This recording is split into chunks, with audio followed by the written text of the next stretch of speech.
Enigma de la mente criminal. Ciencia, conducta y análisis. La huella psicológica del delito. Desde el Laboratorio de Análisis Forense, esto es Enigma de la mente criminal, con el Comisario General Superior Rubén Lugo, subdirector del 6CPC. 6CPC Radio, tu sonido confiable en temas de seguridad. Bienvenidos una vez más a nuestro programa Enigma de la mente criminal, la huella psicológica del delito. Un espacio donde el crimen deja de ser solo un hecho para convertirse en incertidumbre, curiosidad, misterio, y que llama poderosamente la atención de todos los investigadores. El día de hoy tenemos nuestro segundo programa, el cual hemos denominado La mente psicópata. Un programa muy interesante, estoy seguro les va a gustar. Este programa llega gracias a la gestión del vicepresidente sectorial de Seguridad y Paz y además ministro de Interior, Justicia y Paz, capitán Diosdado Cabello Rondón, y del director del 6CPC, comisario general superior nacional Douglas Arnoldo Rico González. Pueden seguirnos, les digo, por nuestras redes sociales, @Douglas Rico BNZLA, Douglas Rico Venezuela, @Prensa 6CPC y @6CPC Radio. Debemos también agradecer a quienes hacen posible la transmisión de este programa. En los controles a Walter Hernández, a nuestra productora Caroline Echenagucia, y en cabina nos acompaña también el licenciado Francisco Aponte, Gabriela Ramírez y nuestro fotógrafo estrella, Jorber Mercado. El día de hoy, como les anuncié, vamos a tener un programa muy interesante, pero quiero remitirme primeramente a hacer un breve resumen del programa número 1.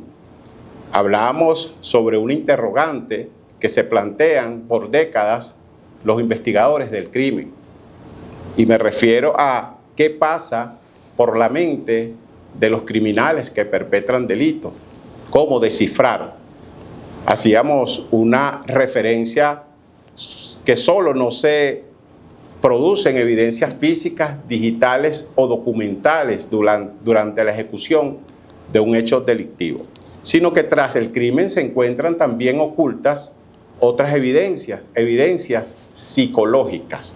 Estas evidencias que son intangibles, invisibles y que de alguna manera pueden estar sujetas a interpretación y cuya información nos va a permitir también reconstruir los hechos. También hablábamos en ese espacio sobre el análisis de un video relacionado con un asesino serial, el vampiro de Düsseldorf, una ciudad de Alemania, y escogimos ese video precisamente porque por primera vez en la historia de la investigación se incentivaba el estudio del cerebro de un criminal.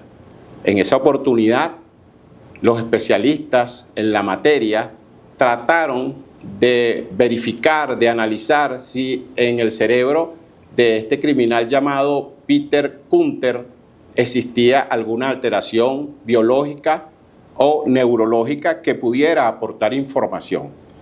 De allí, pues, se hizo una apertura para que hoy día existan estudios bien avanzados que nos permiten conocer en esencia cómo funciona el cerebro y, por supuesto, el de un criminal.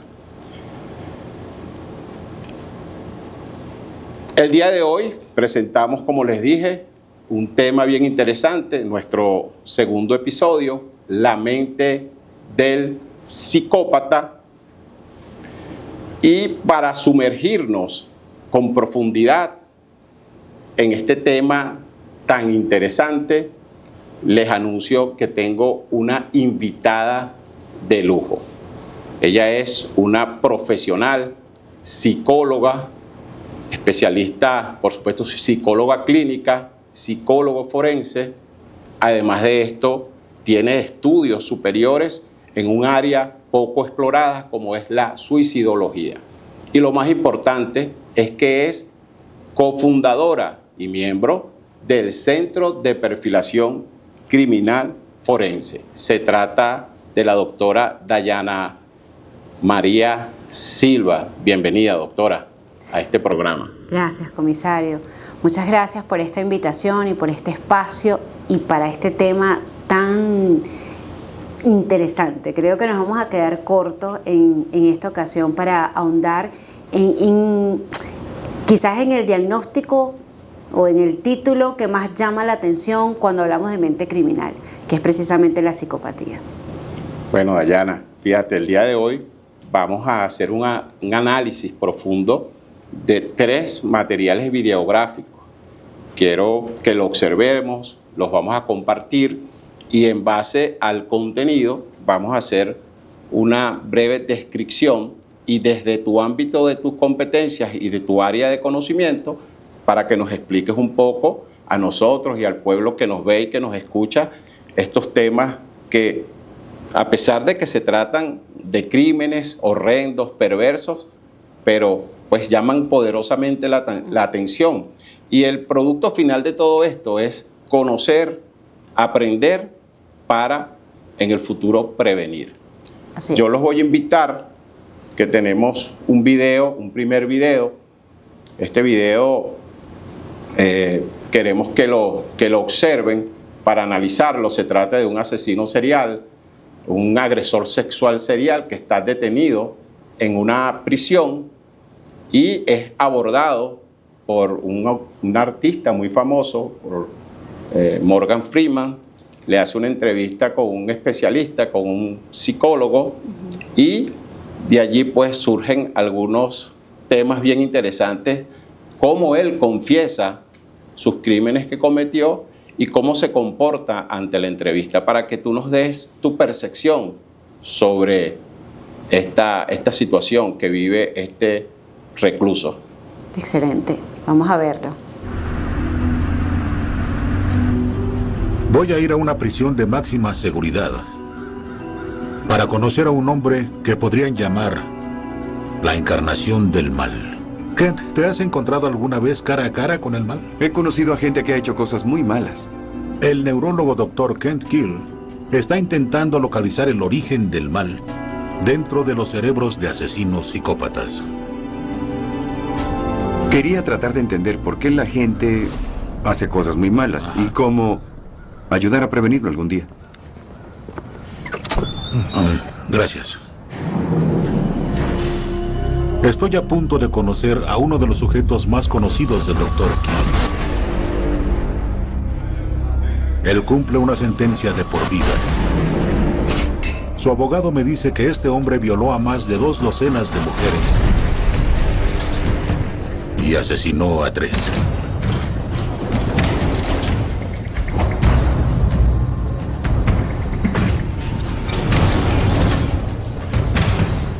Ha estado en la cárcel casi desde que era un adolescente, excepto por breves periodos cuando salía de la cárcel, pero volvía a la misma conducta de violación y con el tiempo se convirtió en homicidio. ¿Y él confesó todo esto? Él lo confesó todo. No voy a mostrarle su rostro, porque no quiero darle más notoriedad al hombre que cometió esas atrocidades. Pero quiero saber qué es lo que puede hacer que alguien haga lo que hizo. ¿Sabes quién soy? Sí. Sé qué hiciste. Mi pregunta es, ¿puedes decirme por qué? Era solo un impulso en el momento. ¿Cada vez? Yo no tenía planeado salir y llevarme a alguien, ni cometer alguna violencia sexual en contra de alguien. tenía un deseo, un impulso, y yo no era capaz de evitar actuar en consecuencia de ese impulso. Quiero saber cómo a qué edad fue que iniciaste. Cuando tenía 21 o 22, estaba buscando algo que robar y entonces vi a una maestra que se había quedado hasta tarde, así que decidí ir y robarla, secuestrarla y violarla. Me salí en un camino de acceso y ella se defendió. Se deslizó por la puerta y me di la vuelta y me fui. ¿Primera vez que mataste? A los 27. Iba a cometer un robo y ocurrió el crimen. ¿Secuestro, robo y homicidio? Sí. Estoy buscando el término correcto. No se trata de culpa, es remordimiento. ¿Alguna vez lo experimentaste que tú sepas? No veo las emociones como todos los demás y yo no las siento. No había remordimiento. Creo que yo no estoy hecho como todos los demás. Bien, Kent. Sí. ¿Esto es psicopático? En psiquiatría tenemos una forma de evaluar lo que llamamos psicopatía o trastorno de personalidad psicopática. Y la falta de empatía, el control de los impulsos, la mala planificación, su puntaje está en el percentil 99. Fíjate, de este video se extraen dos aspectos importantes señalados por el mismo recluso. Dice que son impulsos o deseos incontrolables que lo llevan a actuar de tal manera. Y además de esto manifiesta, por otra parte, una falta de remordimientos, ausencia de remordimientos. Desde tu área de conocimiento, estos rasgos, estas características que él está señalando, ¿dónde la encuadramos? ¿Qué información nos da? Bueno, innegablemente el hecho de él hablar de la falta de remordimiento, de no manejar las emociones de una manera común o adecuada, es uno de los ítems ya de entrada para considerar que hay una psicopatía. El término psicopatía es debatible y usted como especialista en el área lo sabe, pero acá lo vamos a usar de manera indistinta, porque a nivel de la psicología y de los manuales diagnósticos no hablamos de psicopatía, sino de trastorno antisocial de la personalidad.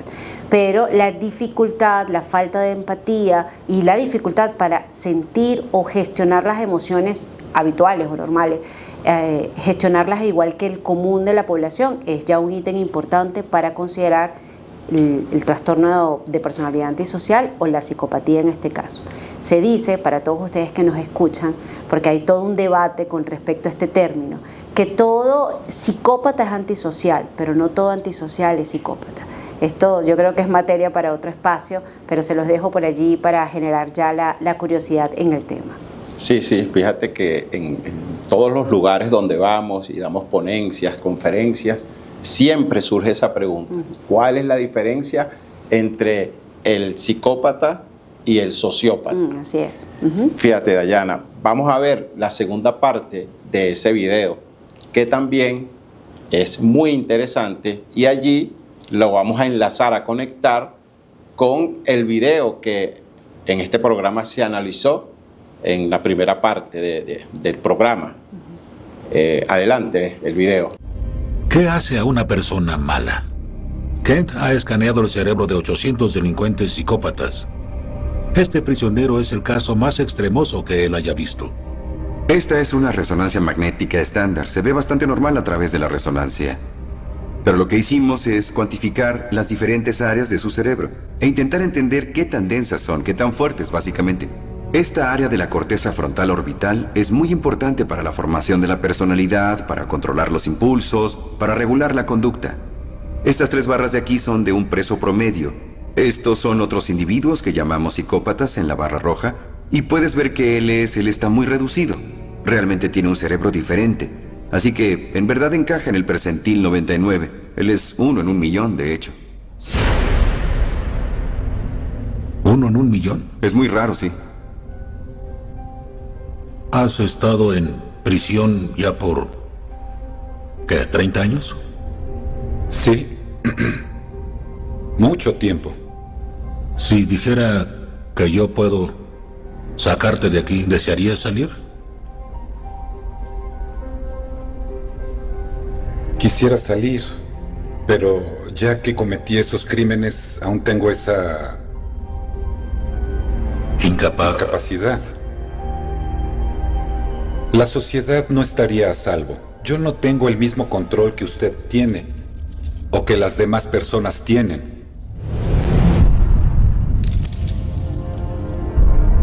Él es un hombre malo. El mal personificado. Los neurólogos dicen que su conducta es el resultado de malas conexiones neuronales.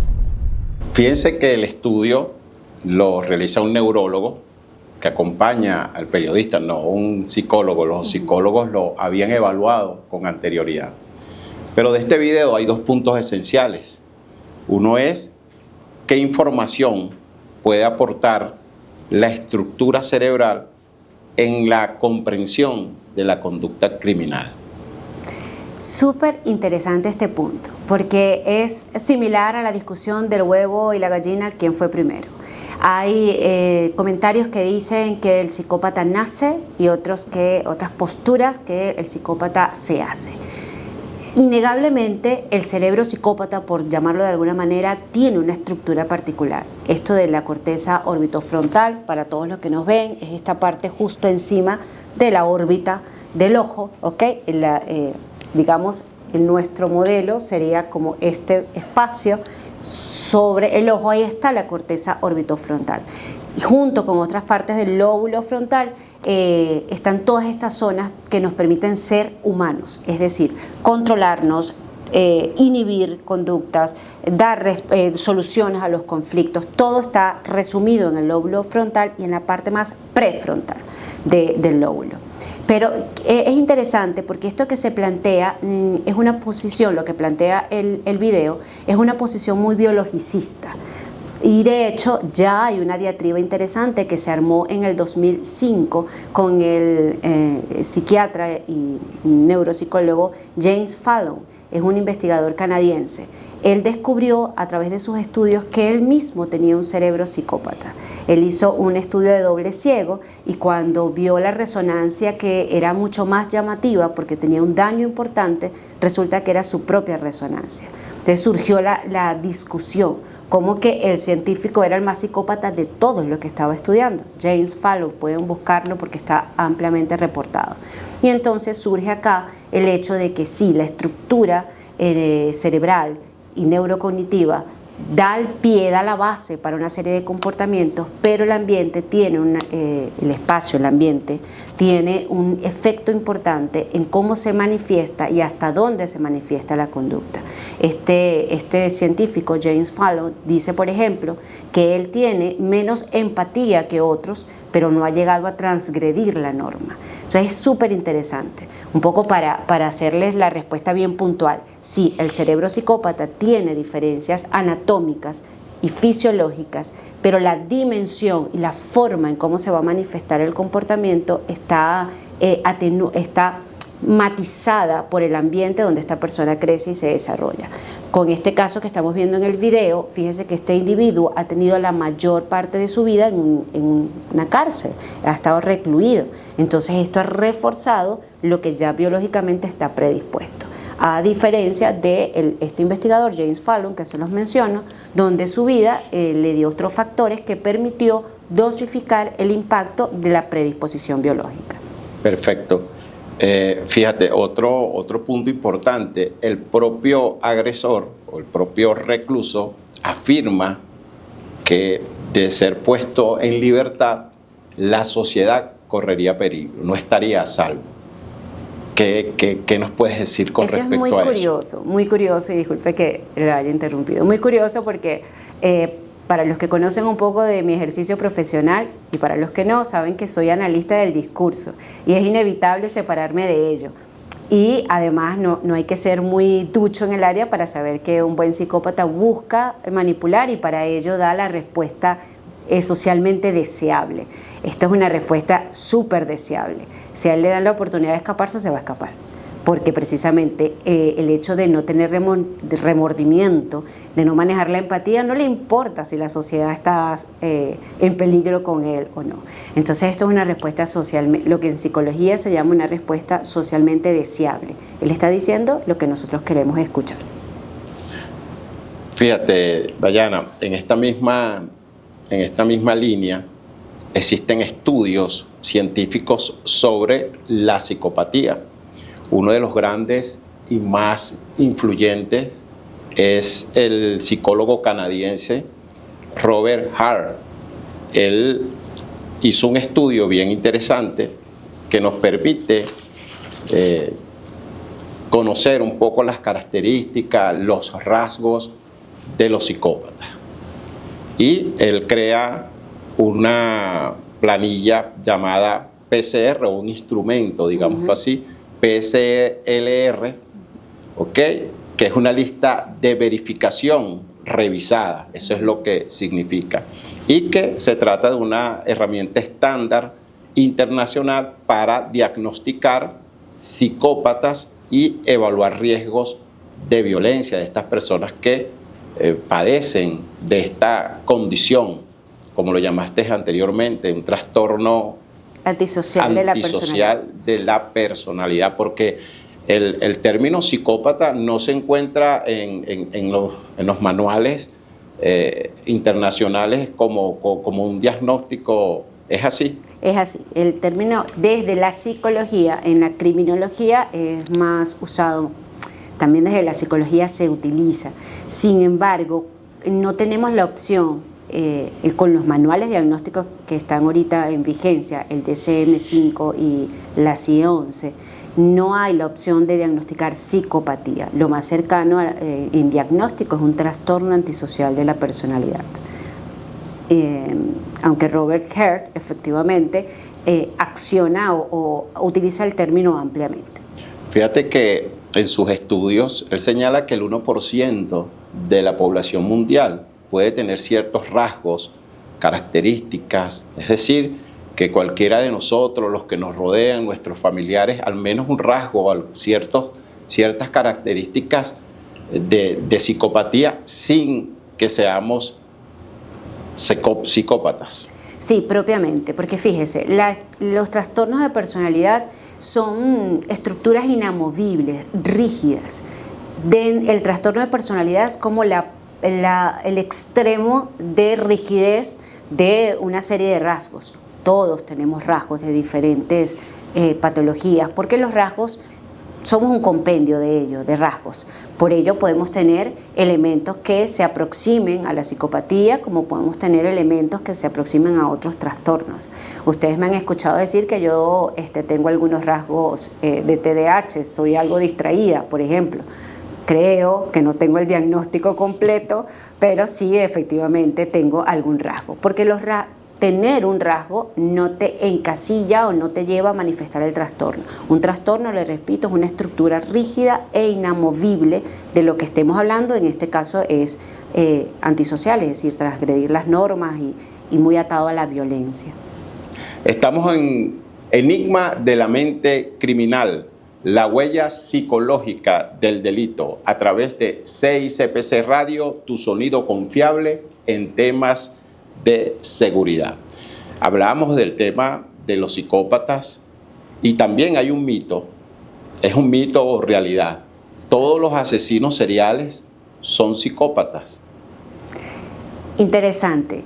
Desde esta perspectiva, la serialidad, porque usted muy bien sabe que considerar que un asesino es serial, que esté en esa categoría, pero todo perpetrador serial tiene altísimas probabilidades de ser psicópata por por muchos elementos sería como súper amplio responderlo acá, pero un poco para darle razón al tema del mito o no, muchos de los perpetradores seriales, asesinos, violadores, secuestradores seriales, tienen altas probabilidades, la gran mayoría son psicópatas, por no decir todos, y todos innegablemente son antisociales. Sí, fíjate que son temas muy complejos y poco difícil de explicar, tendríamos que contar con más tiempo. Pero fíjense, como ha sido cotidiano en este programa, vamos a ver un tercer video. Se trata de un asesino serial, que creo que es el sujeto de interés para poder analizar a profundidad la mente de cada una de estas personas. En esta oportunidad se trata de Richard Kuklinski. Ese es un hombre nacido en New Jersey, Estados Unidos. Lo llamaban el Iceman, el hombre de hielo. Y se le atribuyen más de 200 asesinatos. Él comenzó como un sicario de la mafia que fue eliminando a sus adversarios, pero después se convirtió en un asesino serial. Y como elemento importante, varias de sus víctimas fueron congeladas por largos periodos de tiempos, esto con el fin de desviar la investigación policial, una forma de desligarse, desvincularse de la investigación. Por eso lo llamaban el hombre de hielo, Iceman, pero también por su frialdad de la manera como cometía sus crímenes y cómo se expresaba con relación a ello. Vamos con el video. Imagina a un hombre común, un rostro que se pierde entre la multitud, un individuo que podrías cruzar en la calle sin prestarle mayor atención, padre de familia, vecino ejemplar, el tipo de persona que participa en las actividades de la comunidad y asiste a los partidos de béisbol de sus hijos. Un pilar de la sociedad, aparentemente. Ahora imagina que ese mismo hombre, bajo esa fachada de normalidad, es uno de los asesinos más letales de la historia, un depredador que acecha en las sombras, dejando tras de sí un rastro de muerte y misterio. Hablamos de Richard Kuklinski, un nombre que evoca escalofríos y despierta la curiosidad morbosa sobre la naturaleza del mal. El Iceman, un apodo que describe a la perfección su sangre fría y su capacidad para deshumanizar a sus víctimas. Un sicario de la mafia que confesó haber matado, sin mostrar remordimiento alguno, a más de 200 personas. Una cifra que desafía la comprensión y nos adentra en un mundo de violencia y depravación. A world-renowned psychiatrist and consultant to the FBI visited Kuklinski in search of an insight into his twisted criminal mind. Over the course of 4 days, Dr. Dietz spent 13 hours with him, trying to penetrate the psyche of this remorseless killer. If I understand you correctly, you're positive you killed more than 50 people. And Definitely. you think you probably killed more than 100 people. Definitely. You're sure of that one? Definitely. But not sure it's more than 200? I wouldn't say definitely to that. Maybe yes, maybe no. I would say less than 200 people. Well, you tell me. It's not less than 200 people. You killed more than 200 people. Sure. Yep. I killed basically 100 people when I was a young man, before I even knew anybody. Too much.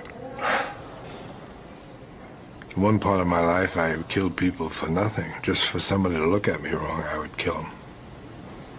Stab them, shoot them. You tended to shoot people up close and personal. Definitely. I wanted to tell them just before they left. I wanted to say goodbye.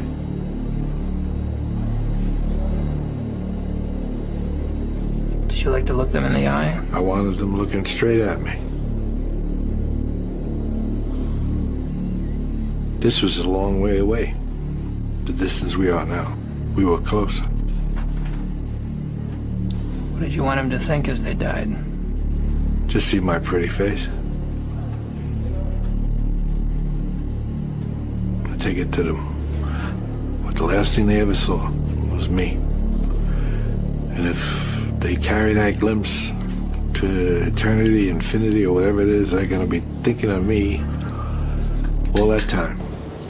Wow. Fíjate, otro video interesante para el análisis, ¿no? y totalmente cohesionado con el tema que estamos tratando. No solamente como Kuklinski narra, afirma y confiesa sus crímenes, sino la forma como lo haces. Quisiera escuchar tu opinión en su expresión, en sus microexpresiones faciales cuando él se refiere a sus víctimas, y si ves algo de narcisismo cuando él señala abiertamente que le gustaba que sus víctimas fuera lo último que vieran, a él, a su linda cara se refiere. ¿Qué opinión te mereces sobre este caso? Caramba, voy a tratar de organizar la respuesta porque está súper interesante.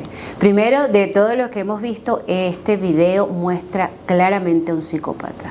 De sus detalles, no sé si ustedes lo pudieron notar, llama la atención para mí el disfrute, al punto de que cuando recuerda se le hace agua a la boca. No sé si pudieron darse cuenta de eso. La boca se le hace agua al conectar con el disfrute del momento, con un altísimo nivel de peligrosidad.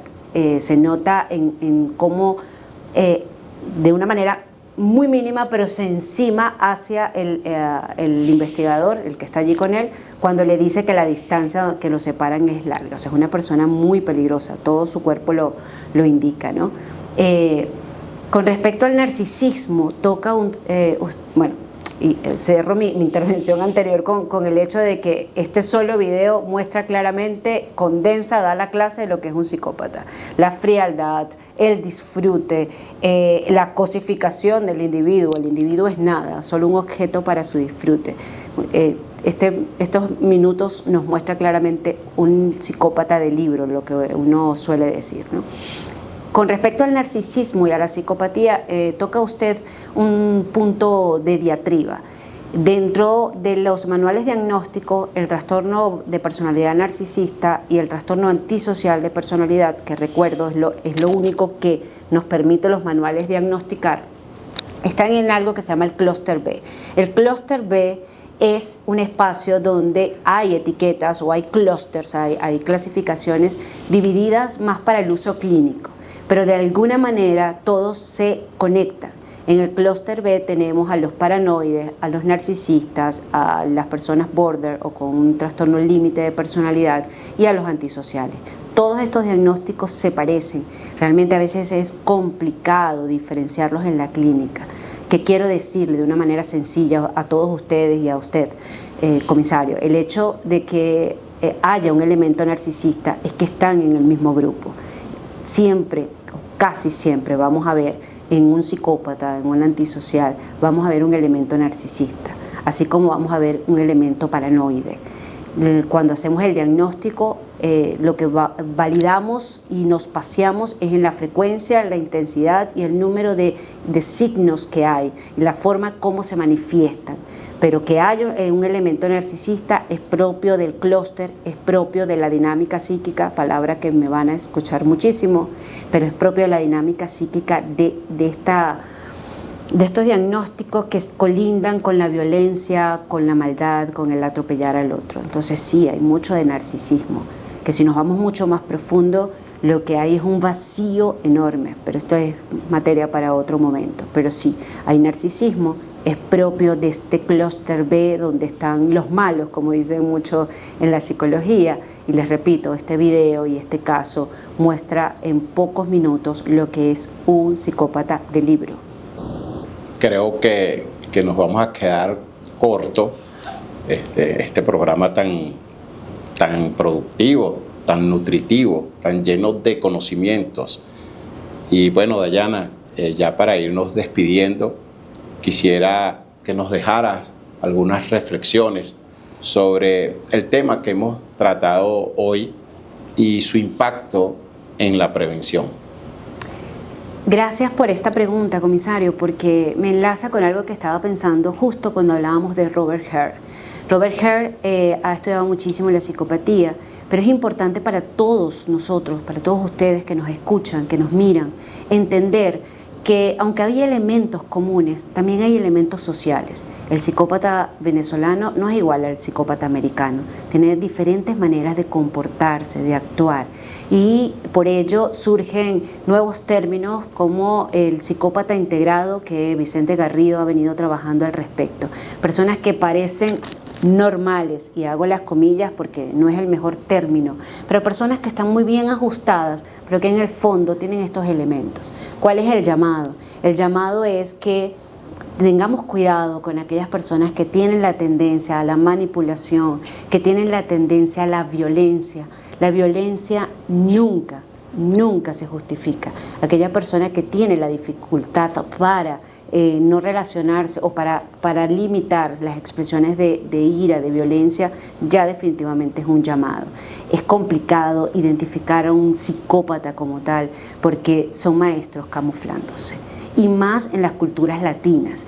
Quizás el psicópata americano, por la estructura de la sociedad, se pueden mirar porque hay algo de extraño y eso ya llama la atención, pero la cultura latina no. La cultura latina es sonora, es llamativa, y el psicópata se ha ajustado a ella. Entonces este distanciamiento y esta frialdad en la cultura latina es mucho más compleja de identificar. Lo vemos mucho más integrado, usando el término de Vicente Garrido, mucho más integrados a la sociedad. Entonces debemos estar alerta y protegernos, porque el psicópata puede identificar la buena voluntad de la gente, y es precisamente de las personas buenas, por decirlo así, que ellos más se aproximan y se aprovechan. Excelentes reflexiones, Dayana. Tenemos que estar atentos de nuestro entorno, de nuestro alrededor, de nuestras familias, de todo lo que nos rodea, para poder identificar estos rasgos que nos has señalado y que son importantes para prevenir cualquier situación. Pues les anuncio que lamentablemente hemos llegado al final de nuestro episodio de hoy, agradeciendo pues a la gestión del vicepresidente sectorial de Política, Seguridad y Paz, ministro del Poder Popular para las Relaciones de Interior, Justicia y Paz, capitán Diosdado Cabello Rondón, del director general del CICPC, comisario general superior nacional, Douglas Rico González. Los invitamos para el próximo espacio, el próximo segmento, donde estaremos seguramente debatiendo esas incertidumbres que van a seguir surgiendo por lo complejo que es el tema de trabajar con la mente. Los invito a que sintonicen El enigma de la mente criminal, la huella psicológica del delito por CICPC Radio, tu sonido confiable en temas de seguridad. El caso se cierra por hoy, pero el enigma continúa. La escena del crimen siempre habla, solo hay que saber escuchar. Hasta la próxima investigación. Esto fue Enigma de una mente criminal, con el comisario general superior Rubén Lugo, subdirector del CICPC.